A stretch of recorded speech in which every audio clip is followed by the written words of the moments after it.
ไม่ซุงผู้เข้ามาเล็บเห็นลิกไทยตั้งเสียงค่ะเนาะเอาค่ะตอนตาการเห็นสอนลิกไทยในคลิปวิดีโอดอนในก็เอามาเห็นซ้อมกันการพันสระอักษรตามสระอุสระอูนะคะเนาะดอนตาสระเมกับเงาอาทิตย์สองยะอูและอาทิตย์สองจำนาอูนะคะ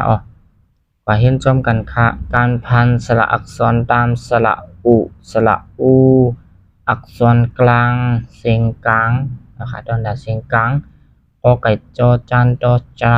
ดอชะดาดอประดักดอเด็กดอดาวบอใบไม้บอปลาออ่างเกาตูนะคะเนาะกออุอันว่ากูกออูอันว่ากูกออูอันว่ากูไม่เอกกูกออูอันว่ากูไม่โทกุกออูอันว่ากูไม่ตลีกูกออูอันว่ากูไม่จัตวากูนะคะเนาะออกค่ะตอนด่าโดนเสียงตั้งเสียงค่ะโดนเสียงมันดังสี่ต้นในเขาเรียกใจไรในเสียงกลางเลยค่ะนอกจากเสียงกลางย่อไหนมันเดี่ยมจะไรดังสี่ต้นจังไหนก็เป็นไรนี่ค่ะเนาะออกค่ะเสียงมันได้ตอนด่าไม่เอกในเสียงกลางอันไหนเนี่ยที่ออกเสียงยักษ์และไม่โทซ้ำเดี๋ยวเป็นจำใจค่ะเนาะไม่ตรีซ้ำเดี๋ยวเหมือนจะหนังเป็นยักษ์ขึ้นนั่นนะคะเนาะมันก็ยักษ์จำค่ะเนาะและไม่จัตวาเดะเดี๋ยวเป็นเสียงเป่านะคะเนาะสามารถดีอ่ำมีสังในซ้ำเดี๋ยวเป็นเสียงจำนานะคะเนาะตอนด่าสระอูในซ้ำเดี๋ยวเป็นเสียงยักษ์นะคะเนาะออกค่ะเหมือนเจ้าหนังเจ้าอูอ่านว่าจุเจ้าอูอ่านว่าจูเรียนแค่นั้นเนาะเจ้าก็เหมือนนั้นค่ะเนาะดออูอ่านว่าตุดออูอ่านว่าตูบออูอ่านว่าปุบออูอ่านว่าปูซึ่งนั้นค่ะเนาะเอาค่ะอิ่มย้ำว่าดีหมอออกเสียงกันอยู่ค่ะเนาะสังว่าหมอออกก็ความแม่นต้องถามไว้ไรค่ะเนาะการพันสระอักษรตามสระอุสระอูอักษรสูงเสียงสูงเอาค่ะในตีเป็นตอนด่าเสียงสูงต้องเสียงค่ะเนาะขออุอ่านว่าขู่ขออูอ่านว่าคูขออูอ่านว่าคูไม่เอกคูขออูอ่านว่าคูไม่โทคุนะครับเอาค่ะตอนดักขอในซ้ำในตีเป็นตอนดักเสียงสูงขนาดเนาะขออูเนี่ยสระเพราะว่าเป็นสระอูนะตีออกเสียงไว้เป็นยักษ์นะครับขออูอ่านว่าคูเนี่ยนั่นได้ใครเหมือนกันดังเสียงกลางด้วยกันเนาะเลยมันใจดังปาไม่ตลีเลยไม่จัดแต่ว่านั่นก็ค่ะมันได้เปิงกันว่าขออูอ่านว่าคูนะครับเนาะมันเดียว่าขออูอ่านว่าคูค่ะเนาะมันได้เป็นสิ่งเป่าไว้ค่ะนะสามารถที่อันนั้นมี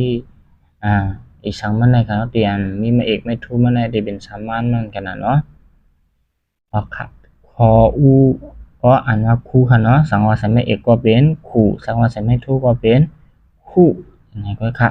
เหมือนเส้นหนังทอก็โดนนั้นค่ะเนาะทออูอ่านว่าถูสออูอ่านว่าสูค่ะเนาะ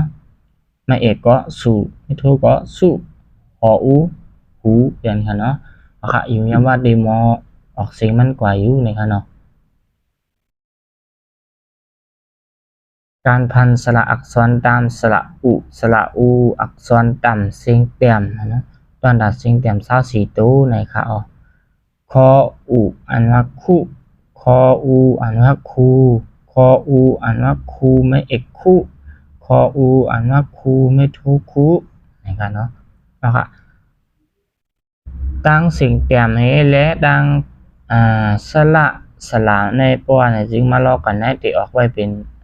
สระอูกันเนาะเดี๋ยวออกไว้เป็นจำไตกันเนาะเหมือนคออูอ่านว่าคู่งออูอ่านว่างูทออูอ่านว่าทุนออูอ่านว่านุพออูอ่านว่าผู้มออูอ่านว่ามูซึ่งในขณะเนาะเอาค่ะเพราะว่าคออูเนี่ยเหมือนเจ้าหนังมันมาล้อสระอูไว้บนไหนเด็กก็เหมือนเจ้าหนังคออูอ่านว่าคูงออูก็อ่านว่างูชออูอ่านว่าชูเช่นขนาดเนาะนออูอ่านว่านูทออูอ่านว่าทูพออูอ่านว่าผู้มออูอ่านว่ามูลออูอ่านว่าลูเนี่ยเด็กออกซึ่งครับพอมาเสร็จไม่เอกก็เหมือนเจ้าหนังมออูอ่านว่ามูไม่เอกมู